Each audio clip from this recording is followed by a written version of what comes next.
ओम शांती। आज आहे 22 एप्रिल 2026 ची मुरली।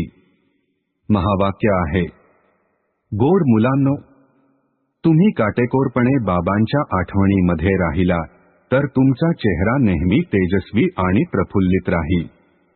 प्रश्न आहे, बाबांच्या आठवणीमध्ये बसण्याची विधी कोणती आहे, तसेच त्यामुळे कोणकोणते फायदे होतात?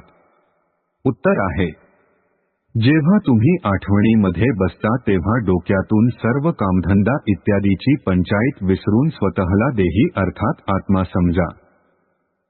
देह आणि देहाच्या नात्यांचे खूप मोठे जाळे आहे, त्या जाळ्याला ह करून अर्थात नष्ट करून या देहाभिमानापासून अलिप्त व्हा। अर्थात आप मुये मर गृ दुनिया। जिवंतपणी सर्व काही विसरून एका बाबांची आठवण राहणे ही आहे अशरीरी अवस्था। यामुळे आत्म्याची कट अर्थात गंज उतरत जाईल। धारणेसाठी मुख्य सारांश आहे, 1. बाबांच्या प्रत्येक आदेशा अनुसार चालून स्वतःची उन्नती करायची आहे। एका बाबांवर खरी खरी प्रीत करायची आहे। बाबांच्या आठवणीमध्ये राहूनच भोजन बनवायचे आहे आणि खायचे आहे। 2. आध्यात्मिक लाईट हाऊस बनवून सर्वांना मुक्ती जीवनमुक्तीचा मार्ग दाखवायचा आहे। बाप समान कल्याणकारी जरूर बनायचे आहे।